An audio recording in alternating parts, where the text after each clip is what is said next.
Sigi tongan ba pau si sindagi lokat pa pau khara update tawjari ahan bada marui ba pau KCP PWG gi founder chairman tamngan ba yauna kedar nifutaruk changjakre kan culture thadukna ing tapa manipur uhendaba yadabani haina CM na phongdokre Kuki zo gi mayokta chathariba economic blockade asida lengakna karisu tawba ngamdre haina kahur gi maigei dagi phongdokre Hauksong PAC lasing phawba laihalamle TS dawnaba machak lairamdre singa tamgagi ana layengda phangba khudongchaba sathina kenaramle Naga amadi maitai gi micham hathibagi achumba oil phangannaba amadi su handoknaba taksankre Assam gi ising izawda laikhidaba mi gi masing 13 Nagaland na mapan sukre mioi lising kaya laifam leitre National Highway 37 Imphal Jiribam Lambida Makhatana landslide thokpadagi gari kaya panduna leiri Iril bungi thodokta chenaba ama police na fare Ukraine manakta Russia na akanba attack chatharakpada India macha mari sire Border fencing khabagi thabak chatharakiba asi yaba ngamloi phongdorakli Sahi lising ahum chamanga gi mamangdagi mi khunda leitarami haibagi khudumjing Nagaland gi surung amada phangba ngamkre Sahi asida July tha asida suriba nonggi chang asi mamang sahidagi chada kontra handai lau simuda tambangamdaba pibam leibana lomi singna crop insurance scheme sungsoi soidana yaubiu haina director na phongdokre parliament ke house animak ngarang sumipam pangthukpa ngkhidre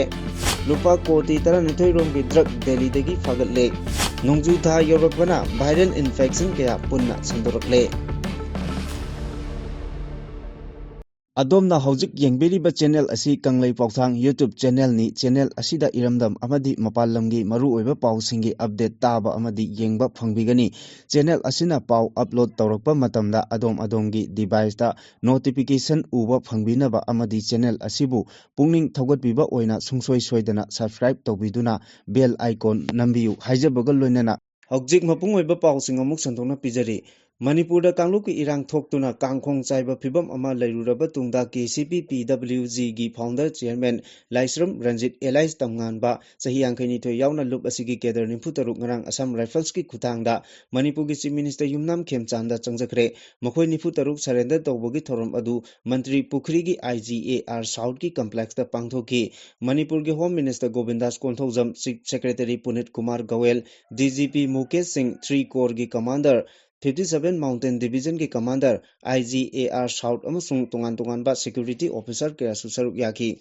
PWG gi kangbu asina lengakta changjarakbada AK series ki rifle ahum AK56 rifle mari insas X caliber ama XLR ama 9mm carbine ama 303 rifle ahum RPG ama 9mm pistol ani 7.65 mm gi pistol ama double barrel ani single barrel mapan magazine tarataruk RPG cell mapan hand grenade kulumdoi electronic detonator nifu number 6 ki detonator kuntaret blasting cap sahum KG tara manga rom lumba IED taret communication device taret amasung tongan ba makhalgi nongoi maru chahum nifu nithoi loina rakhi haire khulai thadotuna changjaраklaba kedar nifu taruk adubu taramna okladuna chief minister Yumnam Khemchana hai Manipur da Kangluki irang thoktringai gi mamangda ching amasung tam animakta ingna chingna leirambani kanachu khulai painingbagi wakhalonda thajaba leiramdrabani adubu Kangluki irang thorakpadagi tangdu leitadaba phibam ama lakhi makhoina Manipur police ki arm court tagi lakhiba nongmai tongan ba force na khulai lising nipan kongot pangamkre mahangna lengak pairakpa tha manga rom asigi manungda nongmai lising amaga chani phagat pangamkhi masigi manungda chatrukti police ki arm court tagi lakhiba nongmai sing aduni khulai pairaga thabak tawramba kangbu asina khulai thadoklaga changjarakliba asi ingtappa pambagini aikhoi machel khanaba amasung hanaba gun culture thadoklaga Manipur da ingtappa phibam ama puraktaba yadabani wakalon asida aranba lambidagi achumba liklamda halaklambagi damak chief minister na Kedar Singh adubu thagatpa phongdokhi makoida phangangadaba semdoklaba surrender kam rehabilitation gi phanganbada mahaksu mateng pangani state asida ingtappa puruknaba thodang lawriba AR amasung atai force singbusu CM na thagatpa phongdokhi ki jo singna khundariba district sing amadi khul sing phauduna chatliba state amasung national highway singda kuki singna chana thaknaba hidak langthak amadi atai essential item sing puba gari sing lambi sing asida economic blockade tawduna kuki zone singda awaba amadi kudong chadaba kaya piriba asida Manipur government asina karisu tawba ngamdana leiri haina kuki organization for human right trust haibadi kahurna maral sirkli kahurna thadorokpa cherol asida kuki zo community singi pochai puthok pusin tawriba root sing asida United Naga Council UNC na blockade chathariba asida state asigi home minister na tuminna leshinduna khangsin usinnadabagum leiriba asi condemn tawi chathariba blockade asina kuki singna kundariba mafam singda essential commodity sing maru oina chana thaknaba thau hidak langthak sing ningthina pusilakpa ngamdre pochai sing walakpana mamalsu tangkhatle hairakli hojik leiriba phibam asida khwaidigi chokhalibasi angang ahal oiraba sing amadi relief camp singda leiriba IDP singni hairi Indian Constitution ki article kunmathoi palladuna kahurna hai article asida right to life ki guarantee piba maramna economic blockade tawba asi chairak piba yai amadi Supreme Court na public highways singda athingba piroidabani haiba laikhre maram asina highway asida athingba leitana sijinna hanba haibasi government asigi daitani hairi chathariba economic blockade asi hojik state asigi yetnaningai oiba issue ama oirakle maral kaya sijinaduna transport route singda essential supply tawbada ayetpa piriba sing government asina solution purakna honagadabani amadi lambi sing asida law and order ningthina chalaiduna essential commodity sing puthok pusin tawbada ayetpa leitanaba honagadabani hairakli Imphaldagi khwaidagi nakpa subdivisional headquarters su oiriba None district ki Hauchong khulda leiba primary health center awat apatana thalle regular doctor amaga contract doctor anina subdivision asigi khunja lising tara asibu layeng bagi thabak tawhauri puya amadi FNCC na lamdam asigi ching amasung tamgi tongan tongan ba mafam singda leiba ana layeng sang singi phibam koichat chatuna yengsin bagi manung janna ngarang Hauchong PAC asisu yengsin ki None district ki headquarters tagi kilometer 15 rom tamak lapa mafam oijarabasu lambi thongi phibam hainingai leitana fattabana maram oiraga khulasi yobada pung ama makai rom changli Inpui Furuki Yumkok Sani Rom Laiduna Miyoi Lising Ani Romna Kundaba Khul Asida Hangliba Amatangareba Health Center Asida Staff ki award apa Laibana Laibada Natana Infrastructure ki Lamdasu award apana Big Thanna Lehoba Thingnaraki Hiramasigi Matangda Puyagi General Secretary Longjam Abothena Hai Miyoi Bana Hingbada Changdaba Yadraba Basic Right Ama Oiriba Ana Layengi Kudong Chaba Asi Sing Tamgi Khenaba Laitana Mipum Kudingmakna Panghanbagi Pandamda Changsinbani Chingi Manung Hanjinba Mapamda Laibata Natana Subdivisional Headquarters Amasu Oiribanina Miyamna Maru Oiba Ana Layang Sang Asida Regular Doctor Amakhaktana MO in charge oina puduna leramba asi thengnabada yamna nungaitaba fauri infrastructure gi phibam yengsiluba matamdasu blood testing gi facility fawba leramdabaga loinana lasing fawba lemna piramdabagi phibam thengnarakhi ECG amadi ultrasound gi machine leitabana khunja singda kudong chadaba kaya marumsu mayokna halli ambulance ani leiragasu driver amadagi hena leiramde leiramliba driver adusu nomagi khusuman piraga nekpagi mathakta khusuman phanglakta Sahi Anirom Phare Puyana Asigumba Asoiba Awatba Kaya Putoklabasu Manipur Langaki Health Director na Tumina Lesinbagi Thong Asi Hakchin Lawi Asigumba Thong Asi Lisang Sinna Chatharak Labadi Miyangi Achobo Kolau Ama Soidana Lakani Haiba Kangjin Gadabani Haina Pongtoki Hauchong Khulgi Chairman Nimpi Kumbana Hai Subdivisional Headquarters Amagi PAC da Laifam Thokpa Infrastructure Amata Uba Phangdri PAC Asina Koliba Hauchong Amadi Awang Khulda Kundariba Migi Masing Asi Lising Tara Heli Kunjasing Lairabana Maram Oraga Imphalda Chatlaga Layengba Ngamnade PAC Asida Mathok Taba Doctor Amadi Staff Thambaga Loinana awatpa infrastructure sing hapchinduna khunja singi awaba kohanba mathok tai haina pendaba phongdoraki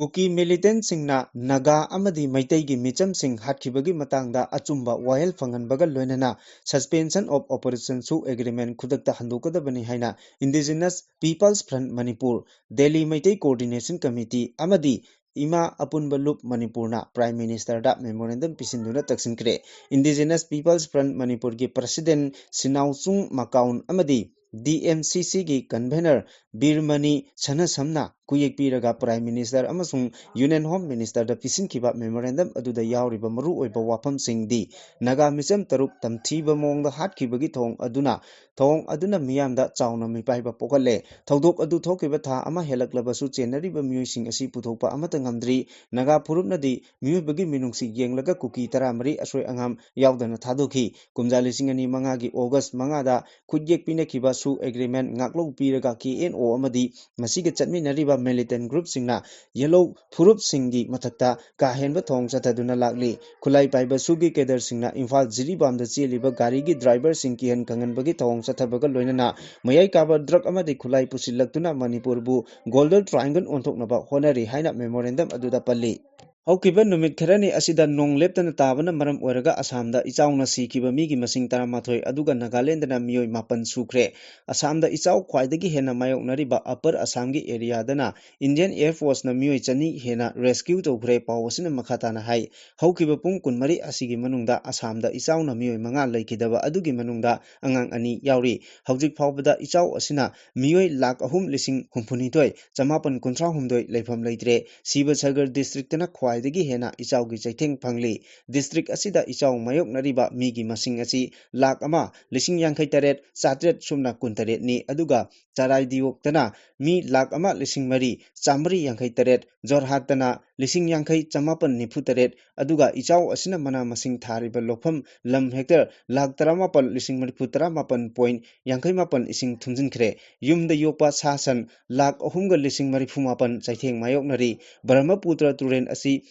danger level gi mathakta cheli district administration gi maikai digi ichau asiga mari leinana relief camp chamaga ama hangdokre Indian Army gi maikai digi Jalhat operation makada miyoi chani hena rescue tore army gi maikai digi phongdorak libana ichau asida helicopter sizinaduna rescue tobagi thabak yamna kanna chathari loinana drone surveillance na singba pangthoktuna karamba jaga singda ichau gi kudong thiba mayok naribage haibadu yamna kumna monitor tawri engineering department gi maikai digi su jaga sing aduda road connectivity amasung infrastructure kaya mang takliba sing adu survey toba yauna mathok taba thabak sing simjin sajanmagi thabak yamna ganna chathari operation asi district administration ga punna paket minari Assam yauna yumthang nariba Arunachal Pradesh amasung Nagaland da nong leptana taba asina maram oraga Brahmaputra Turen gi imai asi leptana hengalakli amoromda Nagaland da ichau asina maram oraga miyoi mapan laikidaba asigi manungda miyoi manga gi asiba hakchang recover tawre marina mafam khangdri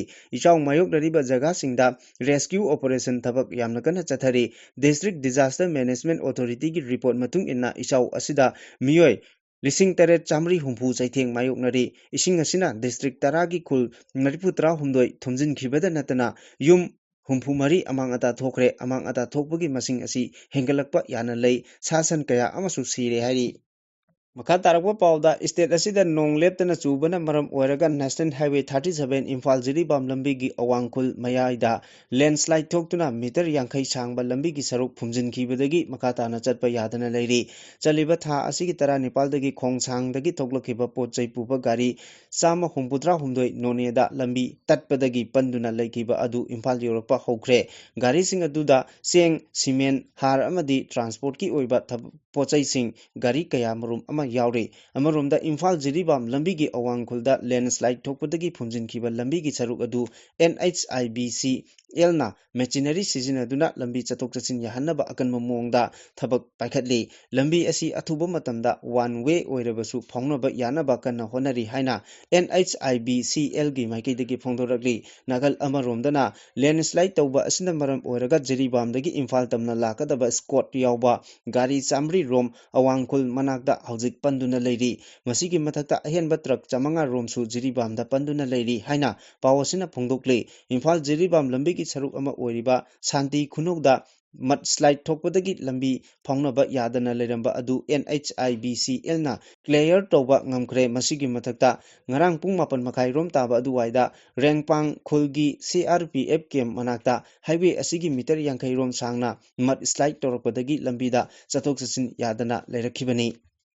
Imphal East District ki Irinbung Police Station na kuanba kairaw wangkhem mamang lekayda masak khangdabasingna nupa ama nongmaina kaptuna halambada natana mahaki loina bibuna thangna yanduna sogalambagi thawdoka mari leinana police na miyoi ama phagatkre miyoi adu thawdok aduda chapchana chenabra haibagi report ti hojik phawba khangba ngamdri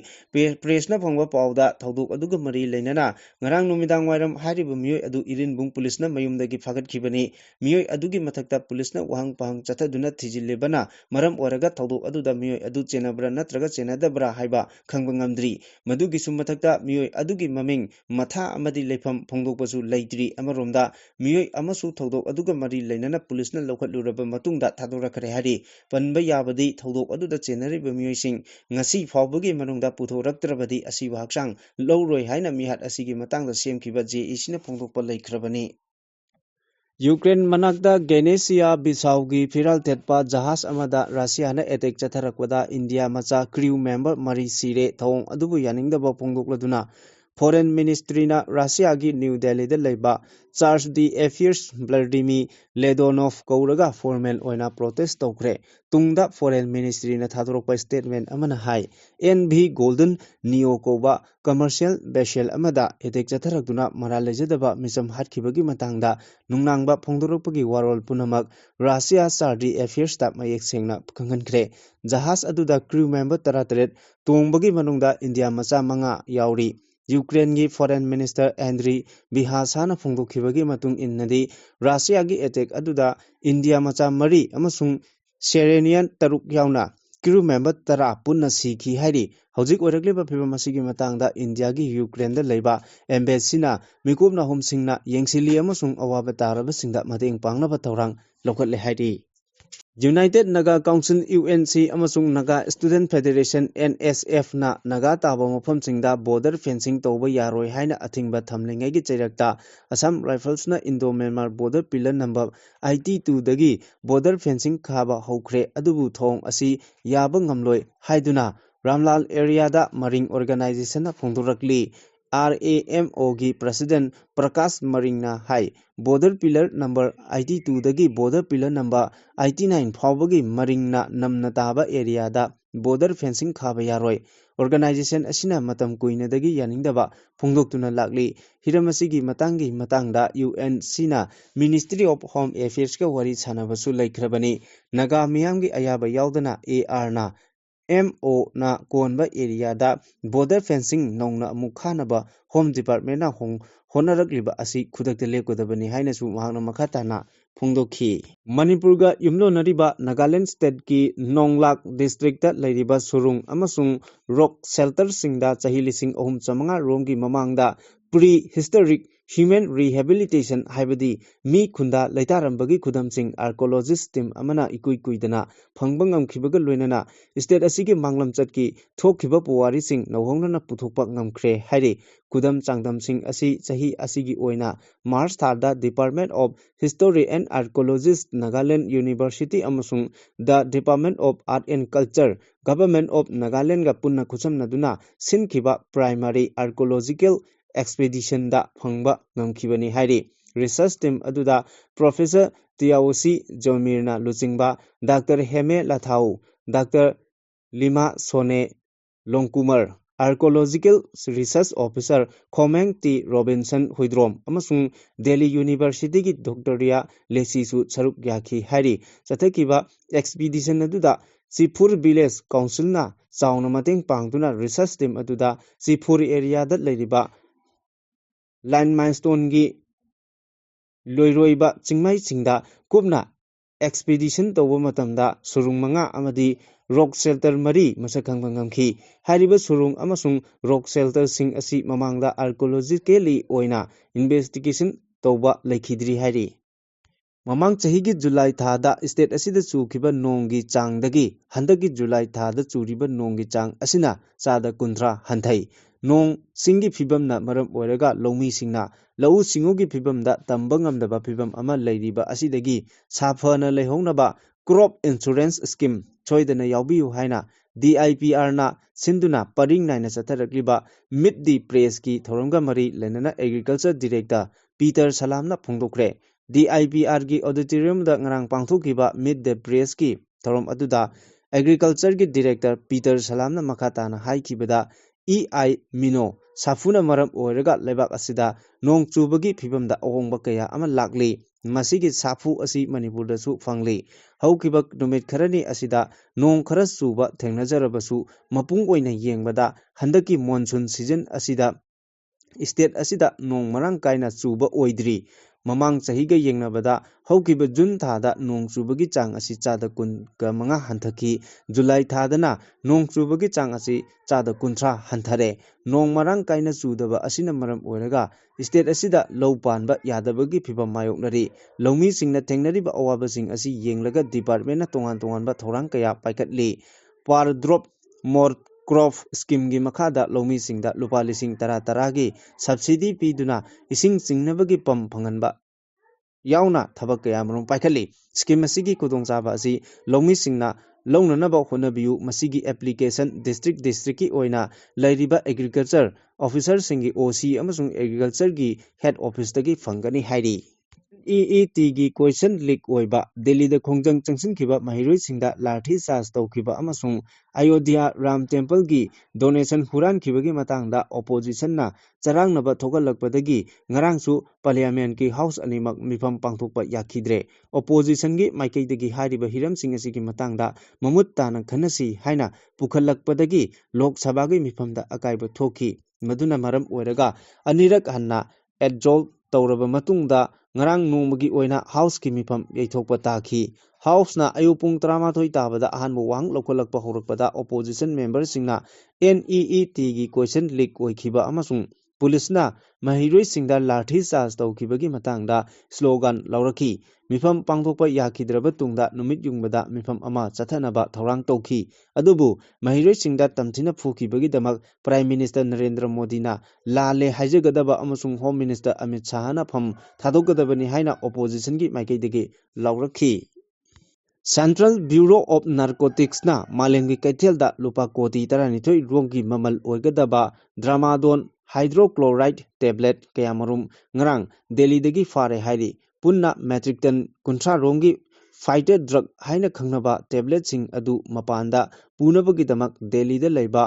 wire house ꯑꯃꯗ ꯊꯝꯂꯝꯈꯤꯕꯅꯤ꯫ ꯇꯦꯕ꯭ꯂꯦꯠꯁꯤꯡ ꯑꯗꯨ ꯄꯨꯔꯛꯈꯤꯕ ꯃꯔꯨꯑꯣꯏꯕ ꯃꯤꯑꯣꯏ ꯑꯍꯨꯝ NDPS ꯑꯦꯛꯠꯀꯤ 1935ꯒꯤ ꯃꯈꯥꯗ ꯐꯥꯔꯦ ꯍꯥꯏꯔꯤ꯫ ꯐꯥꯔꯕ ꯄꯣꯠꯂꯝꯁꯤꯡ ꯑꯗꯨ ꯖꯍꯥꯖꯇ ꯍꯥꯞꯅꯕ ꯑꯇꯣꯞꯄ ꯂꯩꯕꯥꯛꯁꯤꯡꯗ ꯄꯨꯅꯕ ꯍꯣꯠꯅꯔꯝꯕꯅꯤ꯫ ꯚꯥꯔꯠ ꯂꯩꯉꯥꯛꯀꯤ ꯅꯥꯁꯥ ꯃꯨꯛꯇ ꯚꯥꯔꯠꯀꯤ ꯃꯈꯥꯗ ꯆꯠꯊꯈꯤꯕ ꯑꯣꯄꯔꯦꯁꯟ ꯕ꯭ꯔꯗꯔꯒꯤ ꯃꯈꯥꯗ ꯄꯣꯠꯂꯝꯁꯤꯡ ꯑꯗꯨ ꯐꯥꯒꯠꯈꯤꯕꯅꯤ꯫ ꯃꯈꯥ ꯇꯥꯔꯛꯄ ꯑꯔꯣꯏꯕ ꯄꯥꯎꯗ ꯃꯍꯧꯁꯥꯗꯒꯤ ꯍꯧꯅ ꯅꯣꯡꯖꯨ ꯊꯥ ꯃꯇꯝꯗ ꯏꯟꯐꯦꯛꯁꯟ ꯑꯃꯁꯨꯡ ꯐ꯭ꯂꯨꯒꯤ ꯀꯦꯁ ꯃꯁꯤꯡ ꯌꯥꯝꯅ ꯍꯦꯟꯒꯠꯂꯛꯄ ꯊꯦꯡꯅꯩ꯫ ꯍꯟꯗꯛ ꯆꯍꯤꯒꯤ ꯑꯣꯏꯅꯗꯤ ꯏꯟꯐ꯭ꯂꯨꯑꯦꯟꯖꯥ A, ꯀꯣꯚꯤꯗ-19 ꯑꯃꯁꯨꯡ H1N1ꯅꯆꯤꯡꯕ ꯇꯣꯉꯥꯟ-ꯇꯣꯉꯥꯟꯕ ꯂꯩꯅꯥꯁꯤꯡ ꯄꯨꯟꯅ ꯁꯟꯗꯣꯔꯛꯄꯒꯤ ꯊꯧꯑꯣꯡ ꯑꯃ ꯃꯌꯦꯛ ꯁꯦꯡꯅ ꯎꯕ ꯐꯪꯂꯦ ꯍꯥꯏꯅ ꯑꯈꯪ-ꯑꯍꯩꯁꯤꯡꯅ ꯐꯣꯡꯗꯣꯛꯂꯛꯂꯤ꯫ ꯑꯟꯙ꯭ꯔ ꯄ꯭ꯔꯗꯦꯁꯇ ꯍꯟꯗꯛꯇ ꯀꯣꯚꯤꯗ-19ꯅ ꯃꯔꯝ ꯑꯣꯏꯔꯒ ꯃꯤꯑꯣꯏ 2 ꯁꯤꯈꯤꯕꯒ ꯂꯣꯏꯅꯅ ꯂꯩꯅꯥ ꯑꯁꯤꯒꯤ ꯑꯦꯛꯇꯤꯚ ꯀꯦꯁ 9 ꯂꯩꯔꯦ ꯍꯥꯏꯅ ꯔꯤꯄꯣꯔꯠ ꯇꯧꯔꯛꯈꯤ꯫ ꯂꯩꯕꯥꯛꯀꯤ ꯑꯇꯩ ꯑꯇꯣꯞꯄ ꯃꯐꯝꯁꯤꯡꯗꯁꯨ ꯏꯟꯐ꯭ꯂꯨꯑꯦꯟꯖꯥ A ꯑꯃꯗꯤ H1N1ꯒꯤ ꯀꯦꯁ ꯀꯌꯥꯃꯔꯨꯝ ꯊꯦꯡꯅꯔꯤ꯫ ꯇꯣꯉꯥꯟ-ꯇꯣꯉꯥꯟꯕ ꯂꯥꯏꯆꯠꯁꯤꯡ ꯄꯨꯟꯅ ꯁꯟꯗꯣꯔꯛꯂꯕꯁꯨ ꯃꯤꯌꯥꯝꯅ ꯃꯤꯄꯥꯏꯕ ꯄꯣꯛꯄꯒꯤ ꯃꯍꯨꯠꯇ ꯆꯦꯛꯁꯤꯟ ꯊꯧꯔꯥꯡ ꯂꯧꯈꯠꯄꯅ ꯍꯦꯟꯅ ꯃꯔꯨ ꯑꯣꯏꯅ ꯂꯧꯒꯗꯕꯅꯤ ꯍꯥꯏꯅ ꯑꯈꯪ-ꯑꯍꯩꯁꯤꯡꯅ ꯃꯠ ꯄꯤꯅꯔꯤ꯫ ꯐꯔꯤꯗꯕꯥꯗꯇ ꯂꯩꯕ ꯑꯃ꯭ꯔꯤꯇꯥ ꯍꯣꯁꯄꯤꯇꯥꯜꯒꯤ ꯀꯟꯁꯜꯇꯦꯟꯠ ꯗꯥꯛꯇꯔ ꯄ꯭ꯔꯗꯤꯞ ꯕꯖꯥꯖꯅ ꯍꯥꯏ ꯅꯣꯡꯖꯨ ꯊꯥ ꯌꯧꯔꯛꯄꯗ ꯚꯥꯏꯔꯁꯁꯤꯡꯒꯤ ꯃꯄꯥꯡꯒꯜ ꯀꯟꯈꯠꯂꯛꯄꯅ ꯃꯔꯝ ꯑꯣꯏꯔꯒ ꯇꯣꯉꯥꯟ-ꯇꯣꯉꯥꯟꯕ ꯂꯥꯏꯆꯠ ꯀꯌꯥ ꯁꯟꯗꯣꯔꯛꯄꯅꯤ꯫ ꯆꯍꯤ ꯈꯨꯗꯤꯡꯒꯤ ꯅꯣꯡꯖꯨꯊꯥ ꯃꯇꯝꯗ ꯂꯥꯏꯆꯠ ꯃꯈꯜ ꯑꯃ ꯅꯠꯇ꯭ꯔꯒ ꯑꯃ ꯍꯦꯛꯇ ꯁꯟꯗꯣꯔꯛꯄ ꯊꯦꯡꯅꯔꯤ꯫ ꯃꯍꯧꯁꯥꯒ ꯃꯥꯟꯅꯗꯕ ꯃꯑꯣꯡꯗ ꯍꯟꯗꯛ ꯆꯍꯤꯒꯤ ꯑꯣꯏꯅꯗꯤ ꯃꯇꯝ ꯑꯃꯨꯛꯇꯗ ꯏꯟꯐ꯭ꯂꯨꯑꯦꯟꯖꯥ A,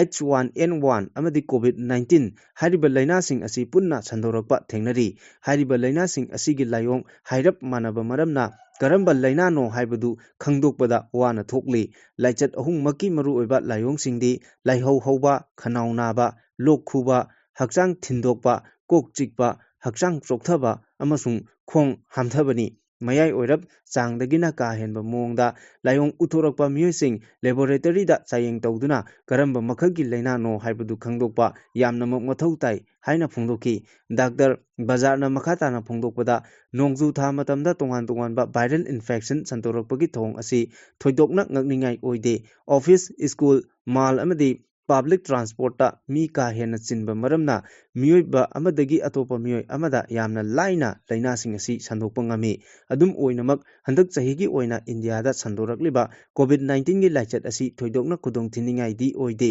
ꯃꯤꯑꯣꯏ ꯑꯌꯥꯝꯕꯅ ꯚꯦꯛꯁꯤꯟ ꯀꯥꯞꯈꯤꯕ ꯅꯠꯇ꯭ꯔꯒꯅ ꯃꯃꯥꯡꯗ ꯀꯣꯚꯤꯗ-19 ꯄꯣꯖꯤꯇꯤꯚ ꯑꯣꯏꯈꯤꯕ ꯃꯤꯑꯣꯏ ꯀꯌꯥꯃꯔꯨꯝ ꯂꯩꯕ ꯃꯔꯝꯅ ꯏꯝꯃ꯭ꯌꯨꯅꯤꯇꯤꯒꯤ ꯃꯄꯥꯡꯒꯜ ꯀꯟꯈꯠꯂꯛꯄꯗꯒꯤ ꯀꯣꯚꯤꯗ-19 ꯁꯟꯗꯣꯔꯛꯂꯕꯁꯨ ꯍꯥꯟꯅꯒꯤ ꯃꯇꯧꯒꯨꯝ ꯀꯥ ꯍꯦꯟꯅ ꯈꯨꯗꯣꯡꯊꯤꯕ ꯊꯣꯛꯅꯤꯡꯉꯥꯏꯗꯤ ꯑꯣꯏꯗ꯭ꯔꯦ ꯍꯥꯏꯅ ꯐꯣꯡꯗꯣꯛꯂꯤ꯫